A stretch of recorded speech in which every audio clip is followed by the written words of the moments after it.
The myth of sudden decline, the United States de-dollarization, and the illusion of a BRICS currency. In every era of history, observers make relative change for absolute collapse. This era repeats with almost mechanical regularity. The Roman Empire was declared finished for 2 centuries before it actually fell.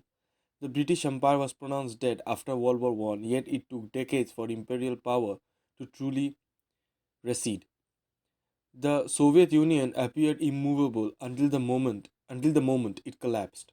But that collapse itself was preceded by decades of internal decay. Today, the same intellectual laziness is applied to the United States. The dominant narrative claims that the US is losing its superpower status, that the dollar is on the verge of collapse, and that a BRICS currency will soon replace it.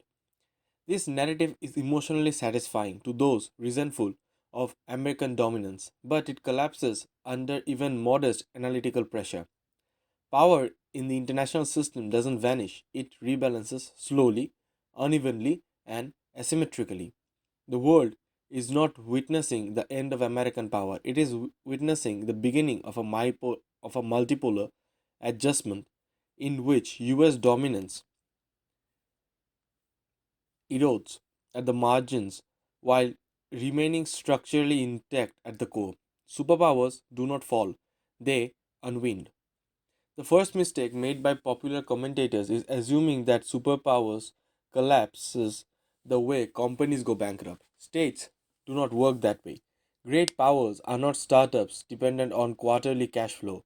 They are deeply embedded systems with military, financial, legal, technological, and institutional layers that decay at different speeds. Rome didn't fall when it lost territory, it fell when its fiscal base, military discipline, and administrative coherence eroded beyond repair. Britain didn't lose power when it lost colonies, it lost power when its industrial advantage disappeared and its currency could no longer anchor global trade.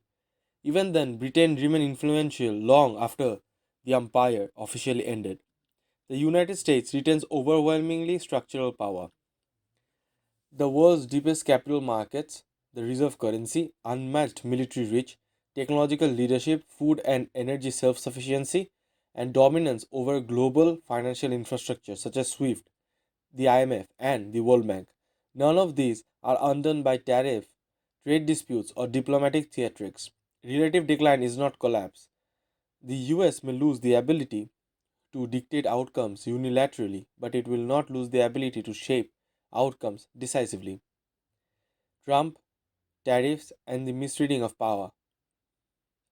Donald Trump's trade policy is often framed as evidence of American desperation or decline. This is a misinterpretation.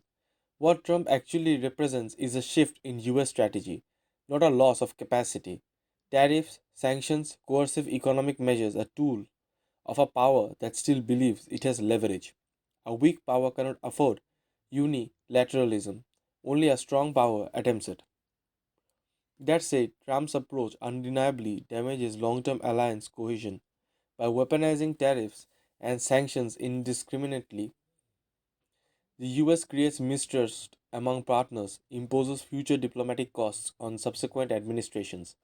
It accelerates hedging behavior by other allies, encourages regional alternatives, and incentivizes countries to reduce exposure to US leverage where possible. But this is not the same as the world turning against the US in a unified bloc. The international system isn't binary. Countries hedge, they do not deflect wholesale. Europe still depends on US security. Japan and South Korea still anchor themselves to the US order. Even rivals like China operate largely within dollar denominated systems because alternatives are worse. Trump increases fiction, he doesn't end hegemony. De-dollarization, a word without a mechanism. The term de-dollarization is one of the most abused concepts in modern geopolitical disclosure. It is often treated as an ideological slogan rather than an economic process. In reality, de-dollarization can only mean partial diversification, not replacement. The dollar is not dominant because people like America. It is dominant because it solves multiple coordination problems simultaneously. liquidity, trust, debt, depth, convertibility, and legal enforceability. No other currency currently matches these properties at scale. Yes, countries are settling more trade in local currency. Yes, central banks are modestly increasing gold reserves. Yes, geopolitical fragmentation encourages hedging against US sanctions. But none of this constitutes a credible pathway to replace the dollar as the global reserve currency. Reserve status is not voted away, it erodes only when an alternative system offers equal or superior functionality. That system doesn't exist. The BRICS currency, structural impossibility. The idea of a BRICS currency collapses under its own internal contradictions. Any shared currency must answer a basic question: what backs it and who bears the cost of imbalances? A gold backed BRICS currency is impossible. China runs structural trade surpluses with nearly every BRICS member. In a gold settled system, surplus countries accumulate gold while deficit countries lose it. Over time, China would absorb the gold reserves of India, Russia, Brazil, and South Africa. No rational state would agree to a monetary arrangement that systematically drains its reserves into a rival's vaults. A fiat BRICS currency is even less possible. Fiat currencies require a unified fiscal authority, a credible central bank, political trust, enforcement capacity. The Eurozone barely functions with decades of institutional integration. BRICS has none of this. Its members are divergent political systems, conflicting interests, and no willingness to surrender monetary sovereignty. In effect, a BRICS currency would either turn China into the de facto imperial center, which others reject, or collapse into instability. The project survives only as rhetoric. Notably, China itself doesn't truly want a BRICS currency. China wants yuan internationalization, not shared responsibility. It wants bilateral settlement, not collective monetary risk. It has no incentive to underwrite the deficits or crises of other states. The real future: fragmentation without replacement. What emerges instead is a layered system. The dollar remains dominant in reserve, finance, and global markets. Regional currencies gain greater use in bilateral trade.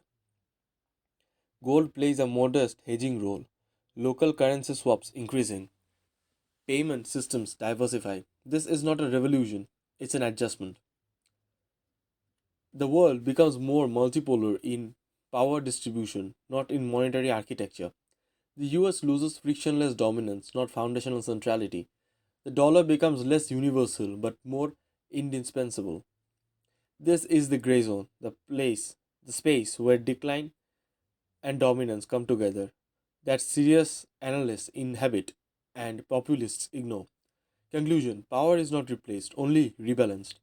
The obsession with sudden American collapse and imminent dollar death reflects impatience, not insight. History moves slower than headlines, systems decay asymmetrically, institutions outlive leaders, currencies persist until something better replaces them, not until people complain loudly enough. The United States is not falling off a cliff. It is renegotiating the cost of an overreach in a world that is no longer unipolar. BRICS is not building a new monetary system, it is signaling dissatisfaction within the existing one. The future is not black or white, it is layered, uneven, and strategically ambiguous. And that is exactly how power actually works.